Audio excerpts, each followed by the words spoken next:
Bismillahirrahmanirrahim. Assalamualaikum warahmatullahi wabarakatuh.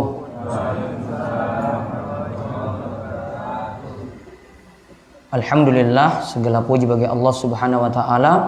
Wassalatu wassalamu ala Rasulillah. Salawat dan salam mugi-mugi tercurah pada junjungan kita yang besar Nabi Agung Muhammad sallallahu alaihi wasallam.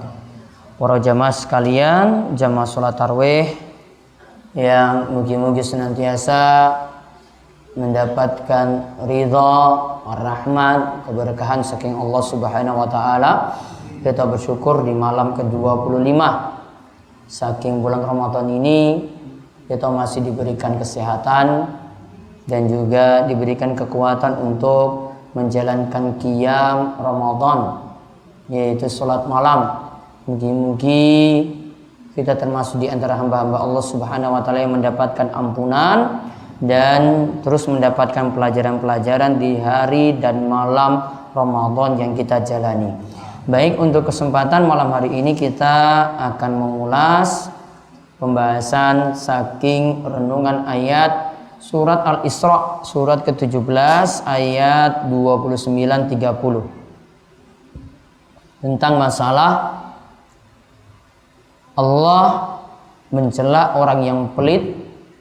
Lalu Allah menjelaskan bahwasanya Allah memberikan rizki dengan banyak kepada setiap makhluknya.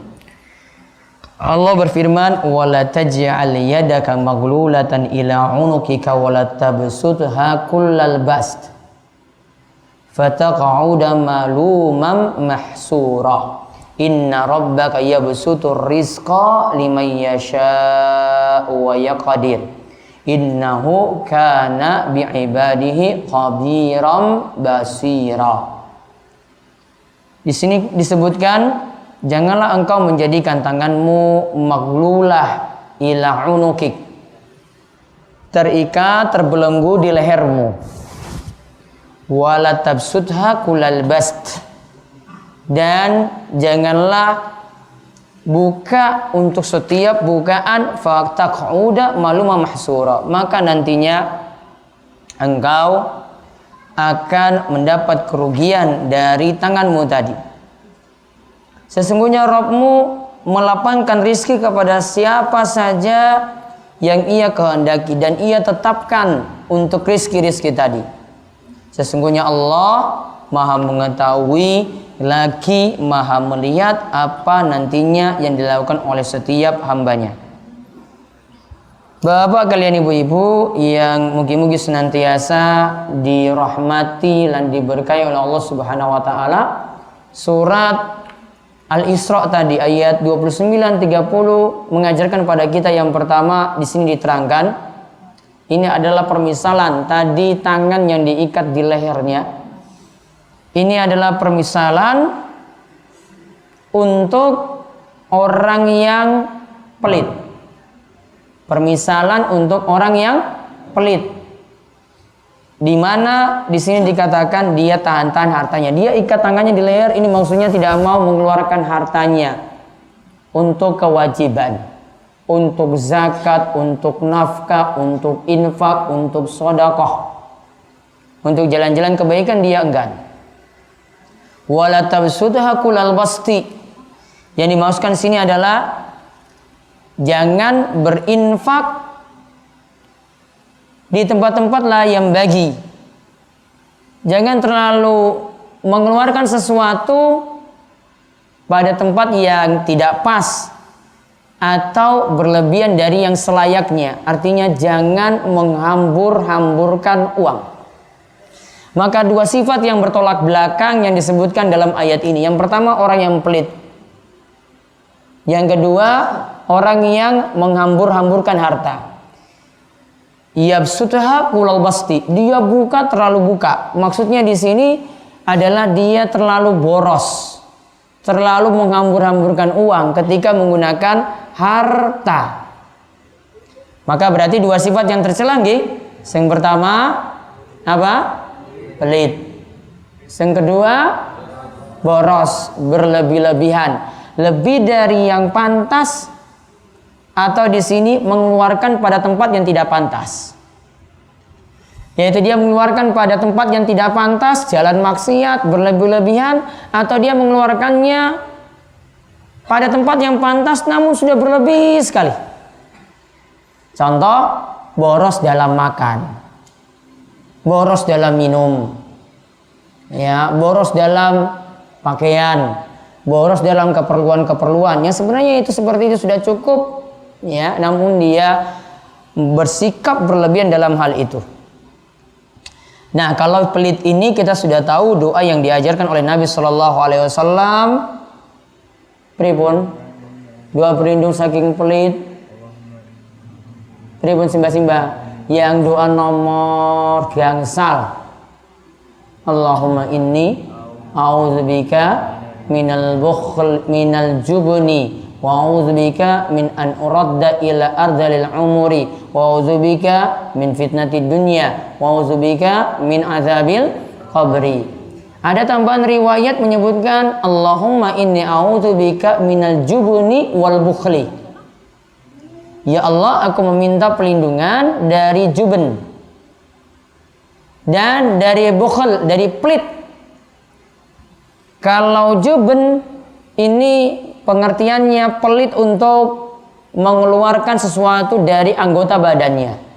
Jadi alias malas ngibadah, nggak mau korbankan dirinya capek-capean untuk ibadah. Pelit dengan badan, kasarannya seperti itu. Kalau bukhl atau bakhil itu pelit dengan harta. Ya, kalau ulangi, yang pertama yang dicela itu ada dua pelit. Yang pertama pelit dengan badan, akhirnya malas-malasan, sholat memeng, disuruh keluarkan harta itu pelit. Ini namanya pelit itu dengan badan. Kalau pelit dengan harta tadi disuruh keluarkan zakat, disuruh keluarkan infak, disuruh keluarkan sedekah, super pelit. Dua-duanya tercela. Ya, dua-duanya tercela. Tadi kalau pelit dengan badan membuat orang itu malas ibadah. Dengan lebih senang pingin tidur dibandingkan pingin sholat subuh. Itu namanya sifat juben, itu masih ada. Pelit untuk anggota badan. Anggota badannya terlalu dimanjakan. Ya, pingin istirahat terus. Untung masih hidup jam 6. Coba kalau bablas terus sampai ke alam kubur. Ya, ada artis yang meninggal sakit berat kan, katanya meninggal pas tidur. Jangan pingin seperti itu. Nah, pingin meninggal pas tidur langsung bablas. Nah, langsung nggak bangun-bangun lagi pingin. Pun siap malam ini 25 Ramadan bablas terus sampai alam akhirat. Sudah siap? Pun siap? Belum. Ya makanya jangan pelit untuk anggota badan tadi. Niatkan untuk tidur, itu niatkan untuk ibadah. Kalau bulan Ramadan berarti niatkan untuk bisa bangun malam, bisa untuk bangun sahur. Kalau di hari-hari yang lainnya di luar bulan Ramadan diniatkan untuk bisa bangun malam atau bangun subuh. Badan digunakan untuk itu. Jangan badan itu dimanjakan. Ya, terlalu dimanjakan terus, istirahatnya full. Bar subuh sampai zuhur. Sholat zuhur, lanjut lagi zuhur sampai ngasar.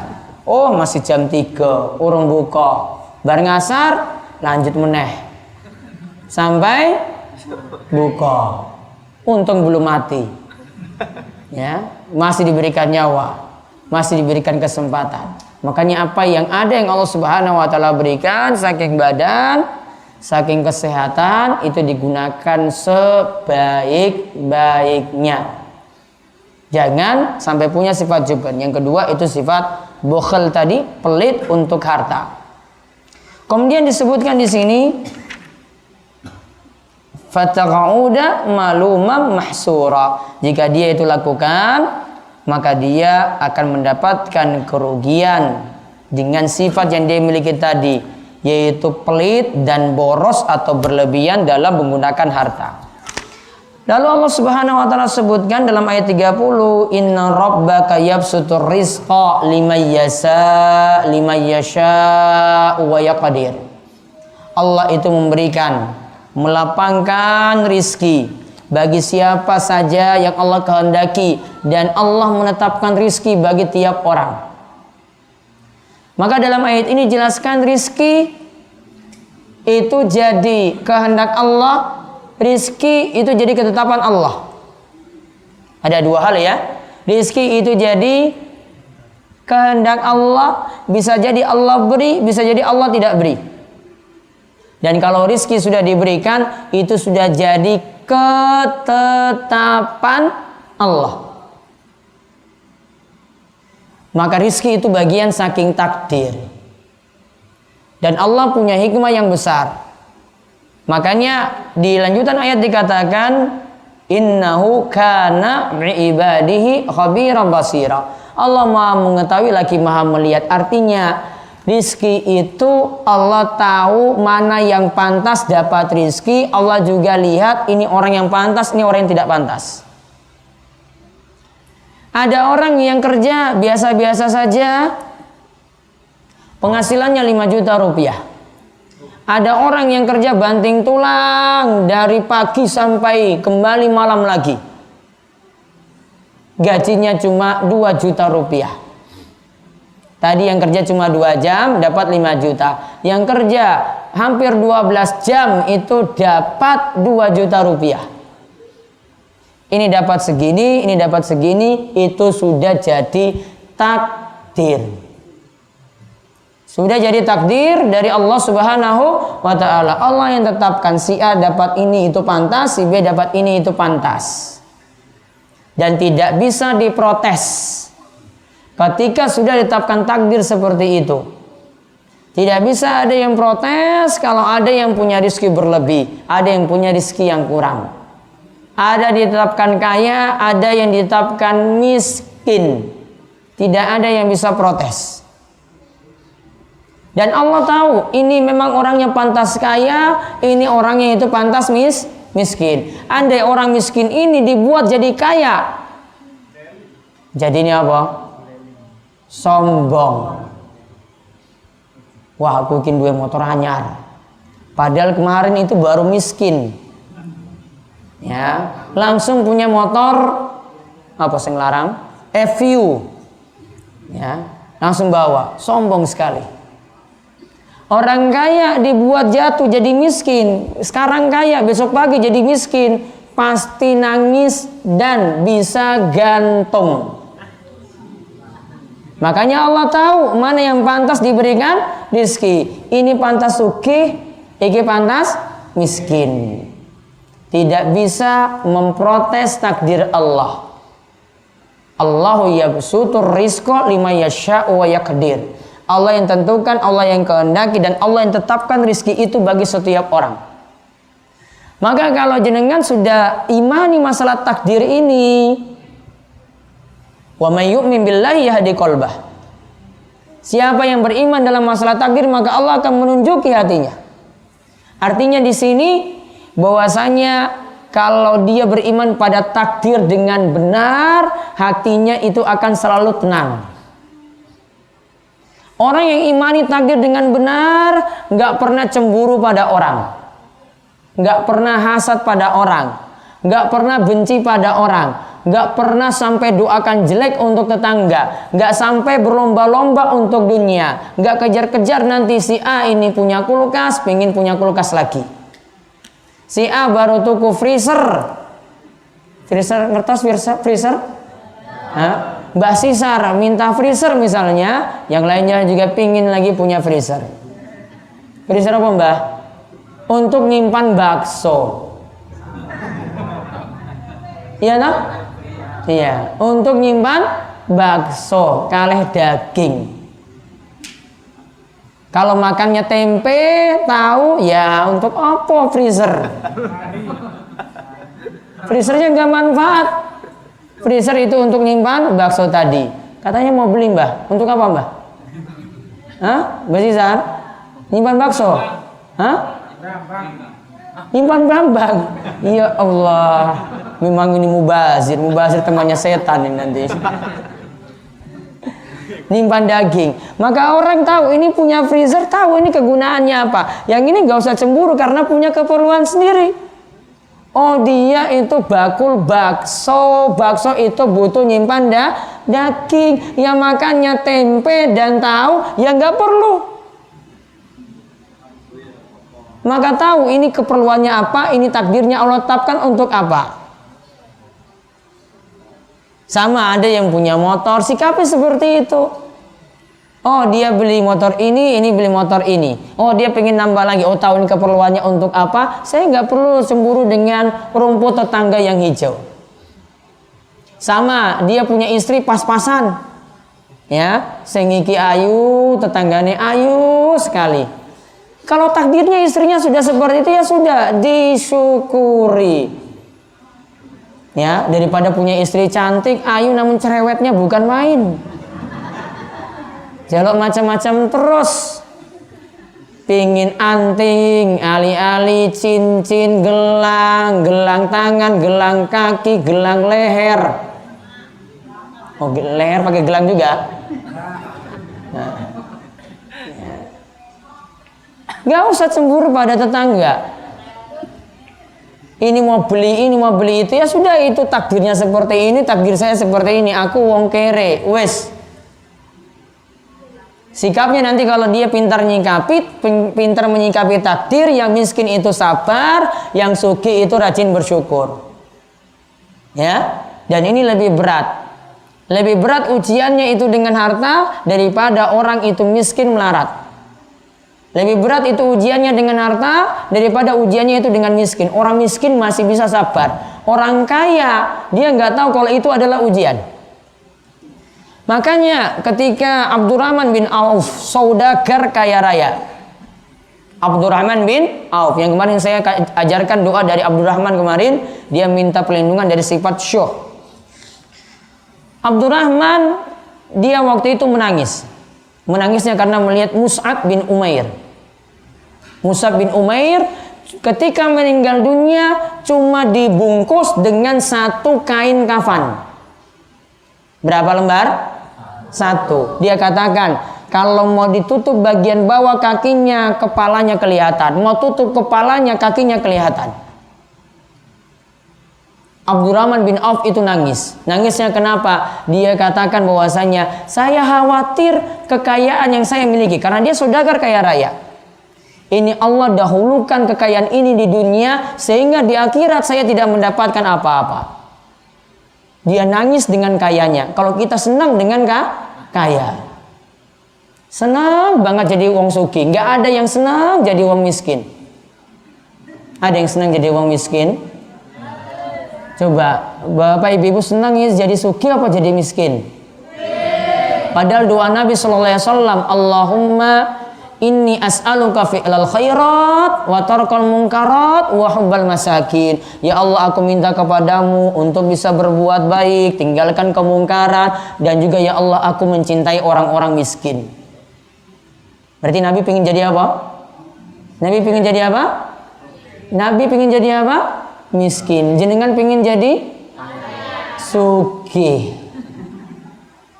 Tahu rumah Nabi Sallallahu Alaihi Wasallam, rumah wong warak, apalagi RT 8. Wah, itu masih lebih luas. Nabi SAW dengan Aisyah itu kalau sholat malam, kaki Aisyah itu selonjor. Ketika mau turun sujud, dia tepuk kaki Aisyah. Aisyah, maksudnya beri syarat, angkat kakimu. Pertanda bahwasanya memang rumahnya kecil seperti itu. Rumah sini sudah gebyok, sudah bagus, kayunya jembar. Ya tambah Kadir. Wah, ini termasuk rumah yang bagus sekali. Ara tak tuku tapi ora wani. Gak ada yang punya rumah kecil seperti Nabi SAW saat ini. Tahu Nabi SAW itu pernah ditawari makan apa sama Aisyah? Ketika itu cari lauk di rumah, cuma disodorkan cuka. Disodorkan apa? Cuka. Bapak berani istrinya kasih cuka di rumah? Dek, aku pengen maem. Langsung bawa sego, mas ini cuka sekalian. Apa yang terjadi? piring bruk, apa-apaan ini, pecah. Ya, harus kemarin ada tempe, kenapa nggak tempe, kok cuma cuka saja? Coba lihat kata Nabi SAW, istri tawarin cuka, coba. Dia nggak protes. Nabi SAW katakan, khairul udum al-khallu. Lauk yang paling apik itu cuka. Ulang lagi, lauk yang paling apik itu cuka. Lauk yang paling apik itu cuka. Yang pertama, nggak mau nyakiti hati istri. Masya Allah. Padahal sudah kasih cuka loh. Nabi nggak bilang, wah kamu itu istri yang kurang ajar, masa saya cuma dihidangkan cuka. Enggak. Pertama itu. Yang kedua, Nabi tidak mencela makanan. Tidak jelek-jelekan makanan. Kita makan bakso saja kurang garam saja sudah protes. Wah, ini garam ini kepiye, ini keasinan. Wah, orang enak ini.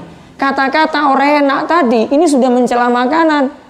Mendingan kalau nggak suka ditinggalkan saja, nggak usah banyak ngomong. Karena Nabi SAW kalau disajikan makanan, beliau kalau nggak suka, tinggalkan. Ya, tinggalkan. Kalau nggak mau ya sudah. Daripada ngomong keluar kata-kata, itu tanda kita mencela makanan. Yang ketiga, kesimpulannya dari hadis itu, tanda hidup Nabi SAW itu sederhana, biasa. Ya, biasa hidup Nabi SAW. Lauknya tadi cuma apa? Cuka. Belum pernah kan dalam rumah seperti RT Wolo, RT itu? Belum. Coba nanti makan sahur coba. Ya. Sego karo cuka. Itu saja coba. Ya. Sekali-sekali coba. Kalau aku ya ora iso ya tiwul ora. Baik. Sudah? Kesimpulannya apa tadi? Yang tercela sifat pelit. Yang kedua, boros, berlebih-lebihan. Kemudian yang ketiga tadi tentang imani takdir. Jenengan dapat rizki seperti itu diimani. Ada yang berlebihan rizkinya disyukuri. Ada yang rizkinya pas-pasan itu bersabar. Dan setiap orang takdirnya itu Allah tahu ini yang terbaik untuk dirinya. Tidak boleh protes, tidak boleh menggerutu, tidak boleh banyak komentar. Termasuk juga ketika kita itu mendapatkan musibah. Karena semuanya musibah, kata Allah Subhanahu wa taala, ma asaba min musibatin illa bi iznillah. Musibah itu ada dengan izin Allah. Wa may yu'min billahi yahdi qalbah. Dan siapa yang mau beriman pada takdir, maka Allah akan tunjuki hatinya untuk menerima takdir tadi, untuk menerima musibah tadi, untuk menerima rizki yang pas-pasan tadi. Wallahu bikulli syai'in alim. Dan Allah itu maha mengetahui. Syai'in alim, maha mengetahui segala sesuatu. Artinya tahu si A ini rizkinya bagaimana, dan tahu itu yang terbaik untuk dirinya. Maka imani ini baik-baik, perbaiki keimanan pada takdir. Kalau orang itu beriman pada takdir benar, maka dia akan menjalani hidup dengan mudah. Sekali lagi, kalau beriman pada takdir itu benar, maka nantinya akan menjalani hidup dengan mudah. Dan ingat, dari rangkaian pembahasan kita tentang harta, jauhi sifat pelit. Kalau saatnya sudah kena kewajiban bayar zakat misalnya, jenengan wajib bayar zakat. Enggan keluarkan, masuk dalam kategori pelit, masuk dalam sifat pelit. Maka kalau punya kelebihan makan di malam Idul Fitri, maka ada kewajiban zakat fitrah, kali setengah kilo. Itu saja. Kita cukupkan pengawasan pada malam hari ini. Mungkin mendapatkan ilmu yang bermanfaat, dan Allah kuatkan iman kita, memperbaiki iman kita, dan semakin menguatkan keimanan kita pada takdir Allah Subhanahu wa taala. Dan kita tutup kalian doa kafaratul majlis. Monggo. Subhanakallahumma bihamdika asyhadu an la ilaha illa anta astaghfiruka wa atubu ilaik. Assalamualaikum warahmatullahi wabarakatuh.